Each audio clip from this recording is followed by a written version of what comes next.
साथ अंकिता मिश्रा। लगातार 7वीं बार केंद्रीय वित्त मंत्री निर्मला सीतारमण ने संसद में बजट पेश किया। इस बजट में टैक्स, शिक्षा, पर्यटन और स्किल्स पर कई घोषणाएं की गई। बजट को लेकर के ही द इम्प्रेसिव टाइम्स के एडिटर इन चीफ मनोज मंडल संसद परिसर में मौजूद थे, जहां पर उन्होंने विभिन्न पार्टियों के सांसद और सरकार के मंत्रियों से जानना चाहा कि आखिर बजट पर उनकी राय क्या है। जहां एक और मंत्रियों ने बजट को विकसित भारत का बजट कहा, तो वहीं दूसरी ओर विपक्षी दलों ने इसे जन विरोधी। जानते हैं उन्हीं की जुबानी।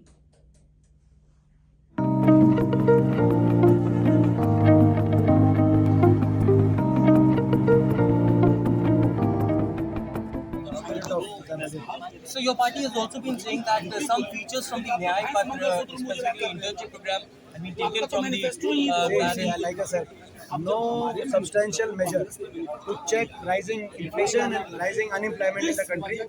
No measure for the farmers and the poor to provide any kind of relief to the poor. And विकसित भारत का बजट है और इस बजट में गरीब के लिए, महिला के लिए, युवा के लिए और अन्नदाता पर पूरा फोकस किया गया है। आप देखिए, जो कृषि के लिए है, किसान अन्नदाता के लिए बजट है, वो इस बार और 1.25 लाख करोड़ से भी बढ़ाकर 1.5 लाख करोड़ कर दिया गया है। किसानों को पर इस बजट में बहुत फोकस किया गया है और इन चारों जो पिलर हैं, गरीब, महिला, युवा और अन्नदाता, इसको समर्पित बजट है। कई राज्यों के लिए बड़ी घोषणाएं की गई हैं, खासतौर से आंध्र प्रदेश, बिहार को लेकर, अन्य राज्यों के लिए, फ्लड इफेक्टेड राज्यों के लिए। लेकिन अगर हरियाणा की बात करें तो हरियाणा को क्या मिल पाया, क्या इस पर हरियाणा वासियों को मिला? देखिए, ये बजट देश के लिए है और जब देश के लिए बजट होता है उसमें सारे राज्य आते हैं। अगर युवा के लिए बजट है तो उसमें हरियाणा आएगा, किसान के लिए बजट है तो हरियाणा कैसे नहीं है उसमें, महिला के लिए बजट है तो हरियाणा अपना आप में शामिल है, गरीब के लिए बजट है तो हरियाणा में शामिल है। जब 4 पिलर्स के लिए बजट में मेन फोकस किया गया है तो हरियाणा भी उसी में आता है। विपक्ष ने इस बजट की आलोचना की है, कई सवाल उठाए। देखिए, विपक्ष पर हमेशा आलोचना के अलावा कुछ काम नहीं है। 10 साल में उन्होंने मोदी सरकार के हर अच्छे फैसले का विरोध किया है। भारत आज दुनिया की 5वीं सबसे बड़ी अर्थव्यवस्था बन गया है, वो उनको हजम नहीं हो रहा है। तीसरी दुनिया की अर्थव्यवस्था बनने के लिए तेजी से अग्रसर है, ये विपक्ष को बर्दाश्त नहीं है।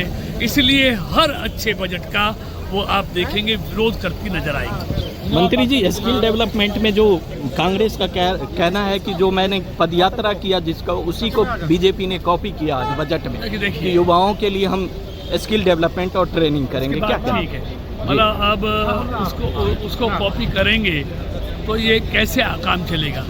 ये इस सरकार का, मोदी जी के मार्गदर्शन में, इस सरकार की अपनी सोच, इस सरकार की प्राथमिकता है देश के, तो इसलिए देश आगे बढ़े और देश में युवा, महिला, गरीब और अन्नदाता कैसे मजबूत हो, इसको समर्पित ये बजट है। आप कीर्ति जी किस तरीके से इस बजट को देखते हैं? देखिए, तानाशाह लेवल पे आ गया है। जो पहले अगर इनकी सरकार की इतनी कम अगर नहीं होती, बीजेपी की 240 सीटें हैं, तो क्या बिहार और आंध्र प्रदेश को देते? नहीं देते। इसको कहते हैं मरता क्या ना करता। डूबते को तिनके का सहारा नहीं, डूबते को बिहार और आंध्रा का सहारा। बिहार या आंध्र की जाती है, दोनों भी हिंदुस्तान के अंग। अगर नेपाल से नदियाँ आती हैं तो बाढ़ से यूपी भी प्रभावित होता है, आज तक हुआ नहीं। क्या बोध गया में दुनिया के टूरिस्ट आते हैं कि नहीं? राजगीर नालंदा में आते हैं कि नहीं आते हैं? और जो अपना मंदिर है विष्णुपद, तो क्या है? ये सब टूरिज्म बढ़ेंगे तो देश बढ़ेगा, ये समझ रहे हैं। हाँ, तो राहुल जी ने बराबर ये मांग की, तो सरकार को उसके आगे झुकना पड़ा, मानना पड़ा। सबसे बड़ी चीज़ जो कर का बोझ मध्यम वर्ग पर लाद दिया, नौकरी पेशा लोगों पर लाद दिया, वो बहुत गंभीर चीज़ है, जिसको लेकर लोग बहुत परेशान नहीं दिखते। किसान नहीं दिखते, महिलाएं नहीं दिखती, युवा नहीं दिखते, उनको गरीब नहीं दिखते, तो मुझे उनके बारे में कुछ नहीं कहना। मैं ये मानता हूँ कि एक समावेशी बजट है, ये एक ऐसा बजट जो विकसित भारत को बनाने की दृष्टि में एक आत्मनिर्भर भारत को मजबूती देने वाला है। को कैसे आप देखते हैं?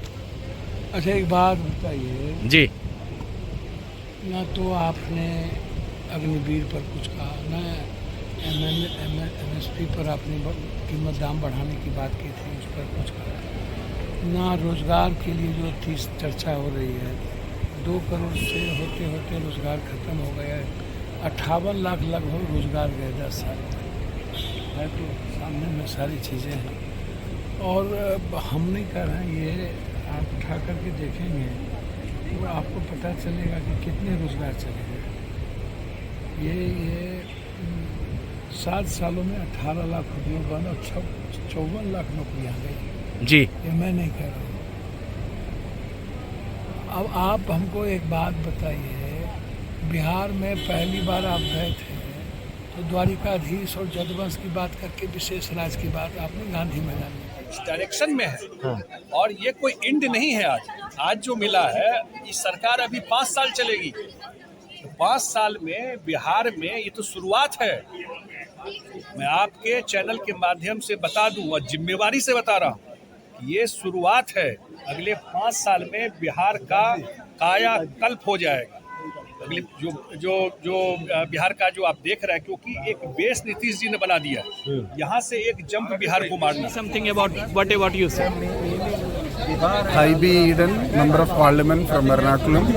This is one of the most depressing budgets, disappointing budgets the country has ever seen. A lot of states have been avoided. Only Bihar and Andhra was given packages, especially because they are sustaining this government in the 18th Lok Sabha. This is the survival of the Prime Minister. This is the survival of the government. Apart from that, welfare measures including the Manrega was rejected. A lot of new allocations.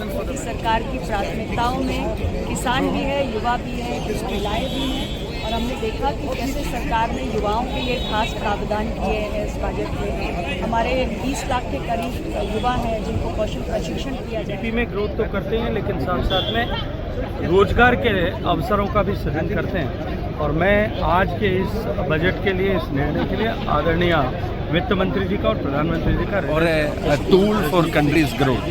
Instead, it looked like a political survival tool for the government. They want to continue in government for another 1 year. For that, they are trying to appease their allies. Just that. The whole budget is used as a political tool to survive. So it's a survival kit, not a kit for the country, not something for the growth of the country. In so many states were not even mentioned, even once. Nirmala Sitharaman blamed, she said ki all budget for everyone, for every nation, for every section of people. What do you say? But we didn't hear that. We were in the house. Even treasury benches were there. They also didn't hear. A single aim to continue in power for another year.